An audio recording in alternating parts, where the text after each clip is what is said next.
حضرت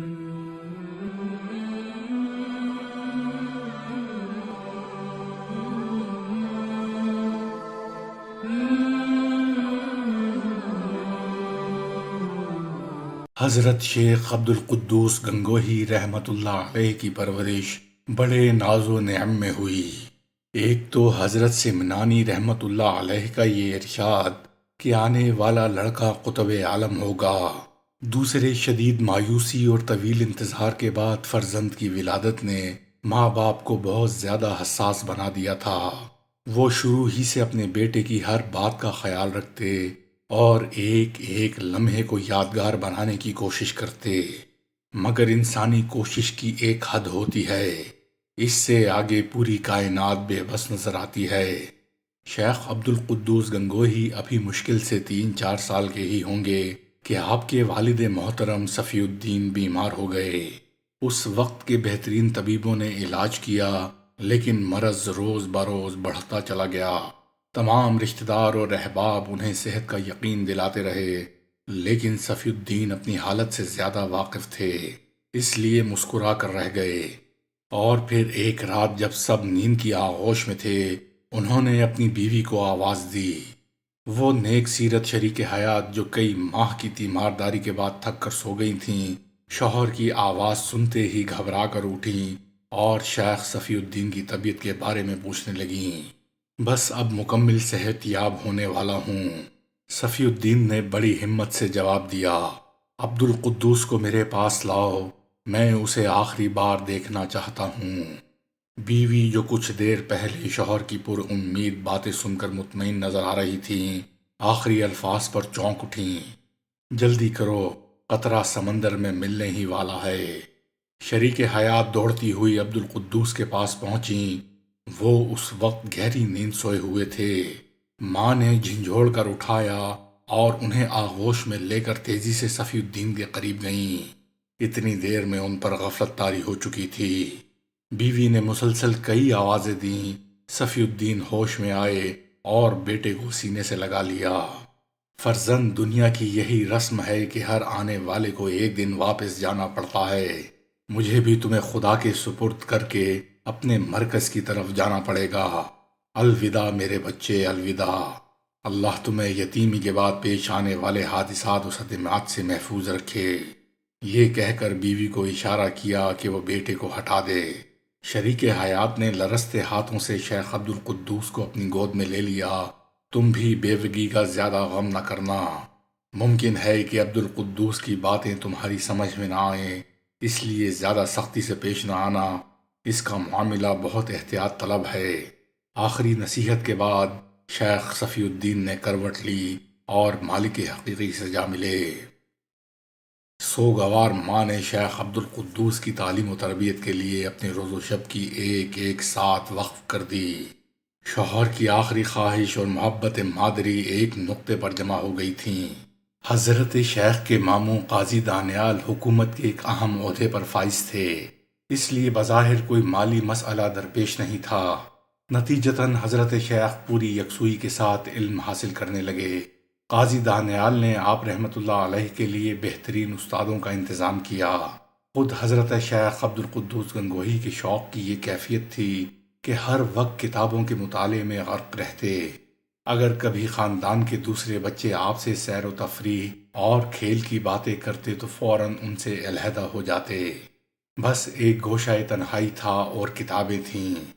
مادر گرامی جب یہ منظر دیکھتی تو ان کی خوشی کی کوئی انتہا نہ ہوتی۔ خدا کا شکر ادا کرتی کہ شوہر کی وصیت کے مطابق اولاد کی نگہداشت جاری تھی۔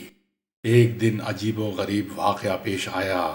حضرت شیخ نے بہت سے لوگوں کی زبانی سن رکھا تھا کہ رودولی میں ایک بزرگ کا مزار ہے، جہاں دعا مانگنے والے شخص کو اس کی مراد حاصل ہو جاتی ہے۔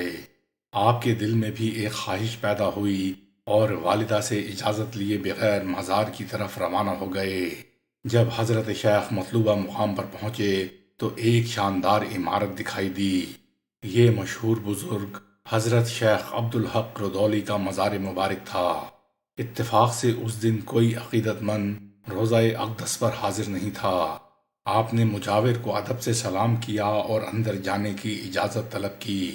مجاور ایک نوعمر لڑکے کی تہذیب اور سلیقے سے بہت خوش ہوا۔ اس نے آپ رحمت اللہ علیہ کو دعائیں دیتے ہوئے مزار مبارک کا دروازہ کھول دیا۔ آپ دبے قدموں سے کچھ گھبرائے ہوئے اندر چلے گئے۔ اس وقت آپ کے ہاتھ میں ایک کتاب تھی۔ جب آپ گھر سے روانہ ہوئے تھے تو دل میں سوچا تھا کہ بزرگ کے مزار پر جا کر اپنے علم میں اضافے کے لیے دعائیں مانگیں گے، لیکن جیسے ہی شیخ عبدالحق کی قربت میسر آئی، آپ پر سکتہ طاری ہو گیا۔ بہت دیر تک دعا مانگنے کی کوشش کی مگر زبان سے ایک لفظ بھی ادا نہ ہو سکا۔ پھر اچانک آپ کو مزار مبارک کے اندر سے حق حق کی آوازیں آنے لگیں۔ گھبرا کر ادھر ادھر دیکھنے لگے کہ شاید آپ کے علاوہ کوئی دوسرا شخص وہاں موجود ہے، لیکن جب آپ کو یقین آ گیا کہ مزار مبارک بالکل خالی ہے تو حیرت میں ڈوب گئے اور آوازیں مسلسل آ رہی تھیں۔ در و دیوار پر ایک لرزہ سا طاری تھا۔ آپ پورے ہوش و حواس کے ساتھ ان آوازوں کو سننے لگے۔ پھر کچھ دیر بعد آپ کو یقین آ گیا کہ یہ آوازیں بزرگ کی قبر سے بلند ہو رہی ہیں۔ اس احساس کے ساتھ ہی خوف کی ایک تیز لہر پورے جسم میں دوڑ گئی اور آپ بے ہوش ہو کر فرش پر گر پڑے۔ دوبارہ جب حالت سنبھلی تو حضرت شیخ عبدالحق کے قدموں میں دو زانو ہو کر بیٹھ گئے، سر کو جھکا لیا اور دونوں ہاتھ دعا کے لیے اٹھا دیے۔ آپ دل ہی دل میں کہہ رہے تھے، اے اللہ میرے علم کو بڑھا دے۔ بہت دیر تک یہی ایک آواز سینے میں موجزن رہی۔ پھر کسی نے سرگوشی کی، فرزند، علم ظاہری سب سے بڑا حجاب ہے۔ خدا تجھے حقیقت کا علم دے اور تیری آنکھوں کے سامنے سے تمام پردے ہٹا دے۔ آپ لرز اٹھے۔ اب کی بار آواز کانوں کے بالکل قریب سنائی دی تھی۔ آپ پر ایک جذب سا طاری ہو گیا اور آپ اسی حال میں اٹھ کر گھر کی طرف چل دیے۔ دعا قبول ہو چکی تھی مگر ابھی اس کا کسی کو علم نہیں تھا۔ آپ نے گھر پہنچتے ہی ساری کتابیں پھاڑ کر پھینک دیں۔ جب مادر گرامی کو اس واقعے کی خبر ہوئی تو انہیں اپنے خوابوں کا محل زمیں بوس ہوتا ہوا نظر آیا۔ شوہر کے انتقال کے بعد یہ فرزند ہی ان کی تمناؤں کا مرکز تھا اور آج یہ مرکز بھی ختم ہوتا نظر آ رہا تھا۔ وہ حقیقت جاننے کے لیے دیوانہ وار بیٹے کے کمرے میں داخل ہوئیں۔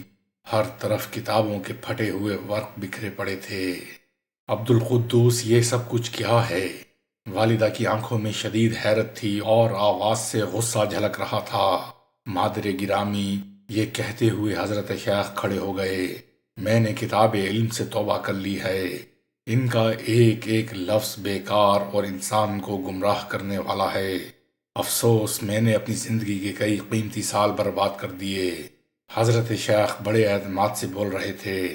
والدہ دیکھتی رہیں، اتنی عمر کے بچے اس طرح گفتگو نہیں کیا کرتے۔ آج انہیں اپنے بیٹے کا رنگ ہی بدلا ہوا نظر آ رہا تھا۔ انہوں نے حضرت شیخ سے ایک کے بعد دوسرا سوال نہیں کیا اور وہ سیدھی اپنے بھائی قاضی دانیال کے گھر چلی گئیں۔